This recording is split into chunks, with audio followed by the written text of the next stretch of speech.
Hello, my name is Paul Salopek. I'm a journalist and National Geographic Fellow, and I welcome you to this workshop based on the Out of Eden Walk project, a continuous 7-year-long foot journey across the world that follows the pathways of the first humans who dispersed out of Africa back in the Stone Age.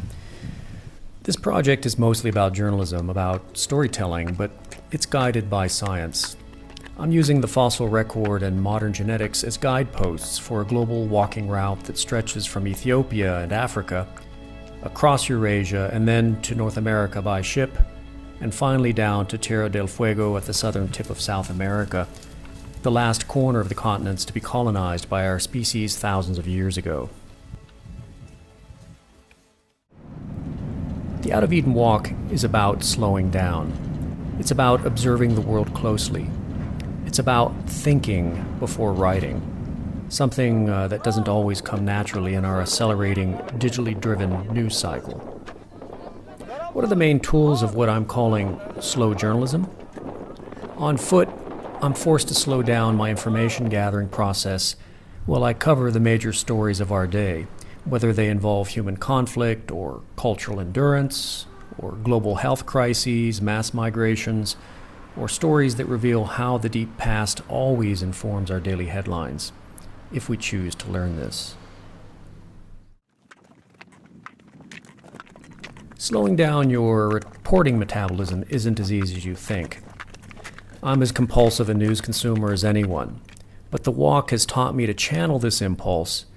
It requires that I actually stop multitasking and focus on the immediate physical and human environment at hand. Imagine for a moment taking a walk across your campus or town and being required to produce a compelling, timely, and newsworthy story or video about that ramble. Where's the news in that? And how can you possibly create anything that doesn't seem ordinary or banal? The answer is twofold.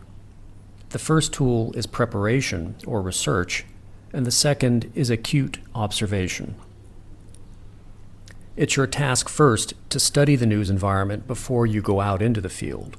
You need to know what the main issues or themes are in your neighborhood, whether that's a suburb of Boston or Syria. I read everything I can get my hands on, from books to blogs to advertising flyers passed out on sidewalks. Then, after doing my homework on a place or an issue, I walk through it.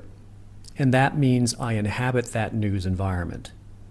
This is what the slowness of walking achieves: expertise.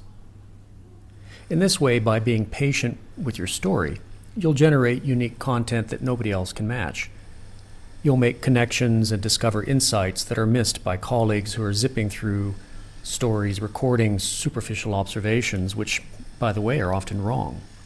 Leave that ephemeral stuff to social media or to the news wires. Then there's the question of going small. Everybody wants to create major stories, big stories that spark changes in the world. And that's good. Be ambitious. But walking's great power is that it also reveals that even the smallest details can carry the most profound global meanings. This is another gift of close observation, of slowing down. In Ethiopia, for example, a country facing chronic poverty and underdevelopment, I looked down while I was walking and noticed that the footwear of my walking guides, of practically everybody in rural Ethiopia, was the same cheap plastic sandals that cost about $2, and that were both versatile and produced domestically. From that detail, I could spin a rumination on everything from appropriate technology to how strangely impoverishing consumerism is, how we're paralyzed by our endless choices in footwear. In the Middle East, I spent many nights walking between the canvas tents of Syrian refugees. Most were doing back-breaking fieldwork on farms for pennies. And I used their crop, the tomato, to illuminate their plight. It didn't require a call to think tanks or an interview with the president. Every bite of those tomatoes was bitter, tainted with human pain and with injustice. These are the gritty stories that readers will remember, not pieces laden with jargon or high-blown sentiment. Walking keeps the news simple. Simple is good.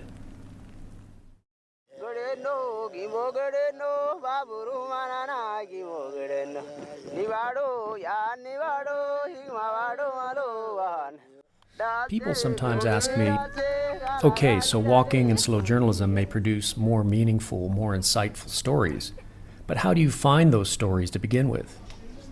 This is trickier, because everyone has different methods and there is no magic formula. In my case, my best story ideas come from talking to complete strangers, to people unlike me who carry very different ideas and universes inside of their heads. It's the opposite of the echo chambers of the internet. And here again, walking is a proven key. I meet people constantly when I'm out walking. Students, farmers, soldiers, scholars, artists, factory workers. You can't blow people off when you're out walking. So I have 10, 20, 30 human interactions each day. Each of these conversations could carry the pearl of an original story idea, and most likely it'll be an idea that I would never have imagined by myself. So this is another tool of slowing down. If you breeze past sources in a car or leap over them in a plane, you're literally missing out on millions of potential story ideas. It's just like science. Your sample of data will be very small. When I walk into a strange town or village or even into a nomad encampment, I move more slowly than usual to convey a relaxed frame of mind, to put people at ease. I keep my hands away from my sides in tense areas to convey that I'm not armed. I talk, but mostly I listen. This is my main interview technique, allowing sources the time to fill the silences. The best ideas come from that. This project, and slow journalism, is really an extended conversation with our sources. It's the difference between a tweet that's exchanged at the speed of electrons and a heart-to-heart that can change your life.